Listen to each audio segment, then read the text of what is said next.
Well, good afternoon. So I made it back to the trail. Ended up getting off at Crawford Notch yesterday. Got down there about 3:30. There's some rain and high winds and stuff coming in, so I opted to go back to the Old Colony Ski Club, and I was able to get a shuttle out.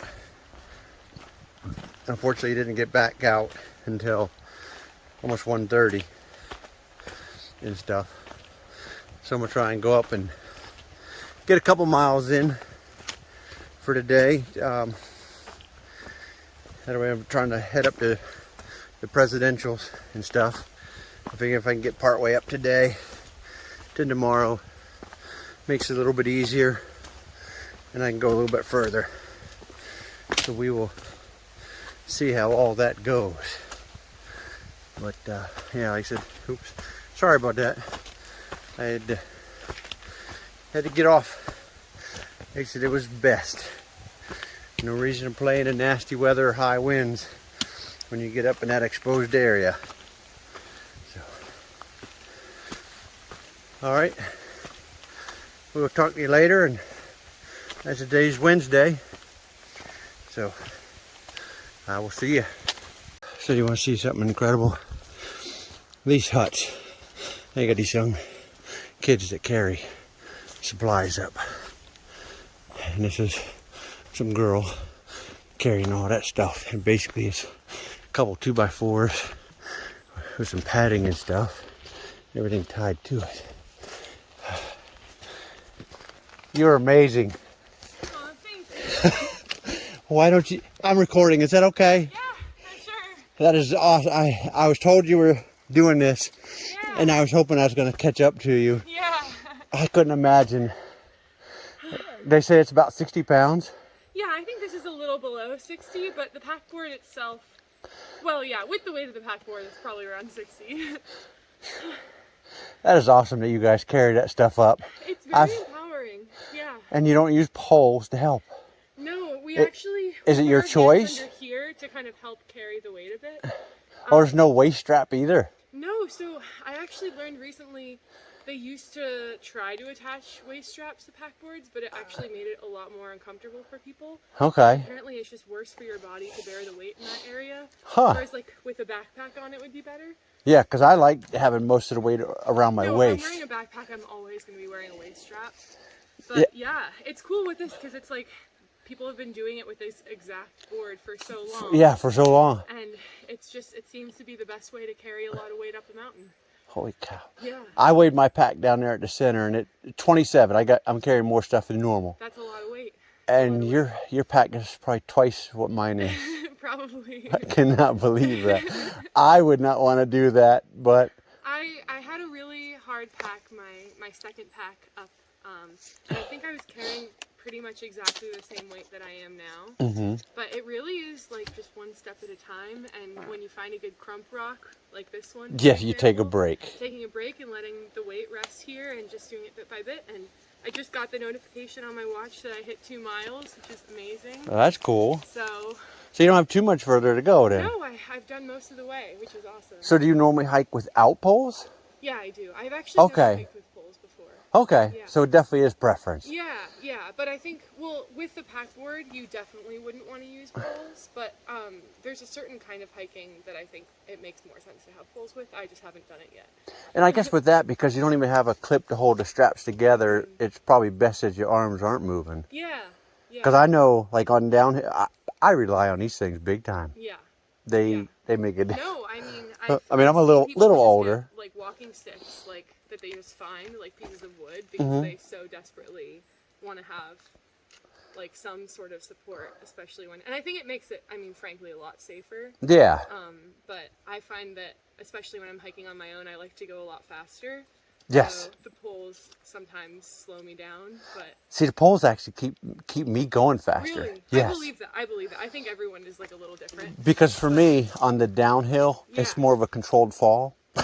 Yeah, no, that makes a lot of sense. Yeah. And a lot of times I feel myself using my poles almost like when I would ski. Yeah, kind of kicking off. Yep, or Yeah. putting one side or the other to push myself, Yeah. in the other direction. Yeah, no, I think there's a lot of real strong perks to poles. But interestingly, I don't know anyone at the moment who works in the huts who hikes with poles. And I'm not sure why that is. Yeah. Because it probably is smarter. But I'm sure different people have their reasons, And maybe it's just that whole design that doesn't work. But like I said, carry that weight, like I said, that's pretty incredible. Yeah. It feels, it's probably the most empowering thing I've ever done. This is my first season working at the hut. So this is only like my, I think, 6th pack up. Okay. So I'm still really Now, how is figuring it out. actually working at the huts? It's also a lot of work at the huts. It's the hardest job I've ever had, but it's also the most fun I've ever had at a job. I could see that, because for me, I enjoy when I pass people, I'll sit and talk, like now. Yeah. And I can No, this is imagine awesome. you see a lot of people Yeah. come through there. Yeah, you meet some of the most interesting people. The thru hikers especially. We get a lot of thru hikers who started the AT in Georgia, who are kind of on their last leg, and they're struggling because it's the last leg and it's the hardest bit. And so one thing that's really nice is being able to cheer those people up. And sometimes we have 2 work for stays that we're allowed to do per night. Yeah. Sometimes giving them a place inside to stay, some leftover food, some good conversation while we do the dishes together. I checked at Galehead the other night, but it was like 7 o'clock when I was passing through, and it was already too late. Yeah. And I figured it was, but like I said, they say it never hurts to ask. It never hurts to ask. Yeah, and we don't mind being asked. Now, from your experience, when you get up to the top, at this hour, is it reasonable to get to the Lake of the Clouds? I mean, from down there it said 7 miles. I would say it's reasonable. Okay, to get to cool. lakes. Yeah, Because I heard, once we get up, then it's a little bit easier going across. They say this ridge is easier in Franconia, they say. Yeah, I'm not sure about that because I haven't done Franconia in a long time. Okay. But I did hike to lakes from Mitzvah the other day.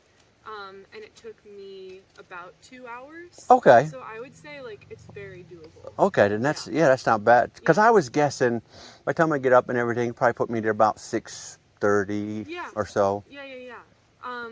And I think actually I just heard this. I think Lakes has a count in the 20s tonight, which is very rare for them because they're the biggest hut and they usually have kind of insane numbers. So I think there's a good chance if you're looking for work for stay or if you're looking to book a bunk. I'm fine with the dungeon, I heard. Yeah, I've heard bad things about the dungeon. I don't know if I'd highly recommend it, but some people seem to be really happy to stay there. I'm a guy, I probably don't care. Yeah. But yeah, they do a lot more work for stays at lakes. So I would say you have a decent chance. I don't know 100%. Yeah, exactly. I do know that they start allowing work for stays at 4 o'clock, and I think that's the same for all the other huts as well. Yeah, that's the understanding I got was 4 o'clock. Yeah, and in general, we don't love it when people come in at 12 and they're like, "Can I do work for stay?" And we're like, "Well, we can't accept you yet," and then they just wait for 4 hours. I have heard that. People who've been hiking all day, I've heard some people say that they'll get there a little early and just hang out and talk to the people to get them comfortable, and then ask them at 4 o'clock. Yeah, I mean, frankly, if they're only there a little bit before 4, it's not a big deal. But 12 is a little much. Yeah. Then they're just in the way. Yeah. All right. But I think I'm gonna get going again. If you want to pass me, feel free. You're probably, I don't know what speed you're going. Maybe a little. Me, you're probably going Maybe a little. Faster. Thank you very much. Let me turn of this. course. Got a nice view finally. I guess that's probably the presidentials are part of it. I see a trail kind of going up the ridge right there and across. And that's my assumption. I'm headed that way. I said this was just a little side trail to bring over the view. Gotta kind of go through the woods there a little bit, and they said there's a trail going up to that top. And then I'll keep on going. So, I'll talk with you later. Bye. Here's a little bit of the trail, kind of it's the open rock. short vegetation being up at the top. This is probably pretty much how it'll be for a while. And then I think altogether we may even lose the little bit of vegetation that we have here shortly as we get near the top. Back there, when I took the one little video showing Mount Eisenhower, that sign said I had 3.9 miles to go to the Lake of the Clouds. That's what it is. That's what I'm trying to head there. Apparently there's a hut and stuff there. I potentially could stay the night there. So it's kind of what I'm shooting for.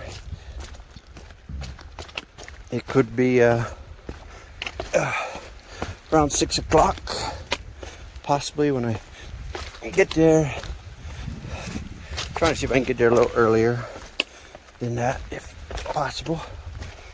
I see things are moving at a pretty good pace right now. Water down the trail. Always fun times. So, all right, I guess I'll turn this off again and I'm gonna keep on going.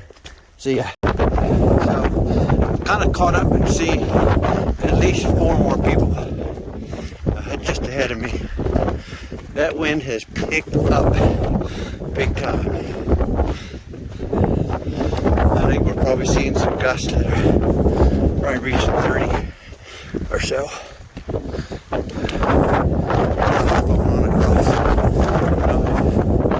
don't know if you can hear that.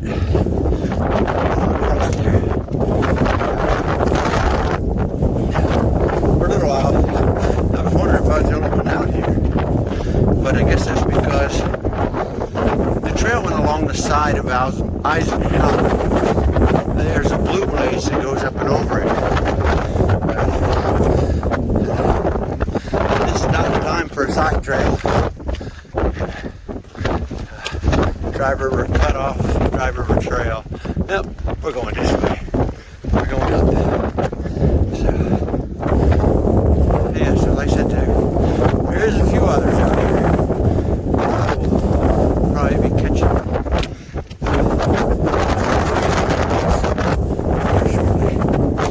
So, alright, I'm going to put this one away and keep on going. I'll talk to you later. Bye. There's 2 more people. Oops, sorry about that. I passed the first 2 already. Looks like there's a girl, then a guy up top there. I kind of checked in, make sure the other 2 were all right. They're together. So I just keep on climbing up the hillside here.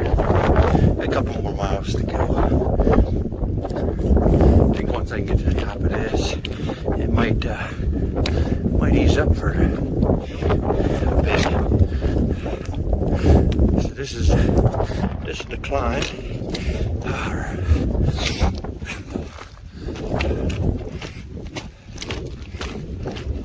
I just steady pushing. Trying to keep a good pace. Surprisingly, it's a little faster than what I normally go up hills when I'm by myself. I guess motivation to get up and over to stop and get out of the wind is a pretty good motivator.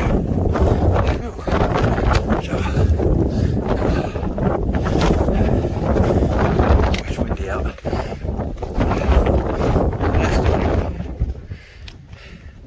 Back there's Eisenhower. So I'm just steady going up. It does look nice out. Just a little windy. Going up there. So we'll talk to you later. You can see the next person just right there. Alright, bye. There in the clouds.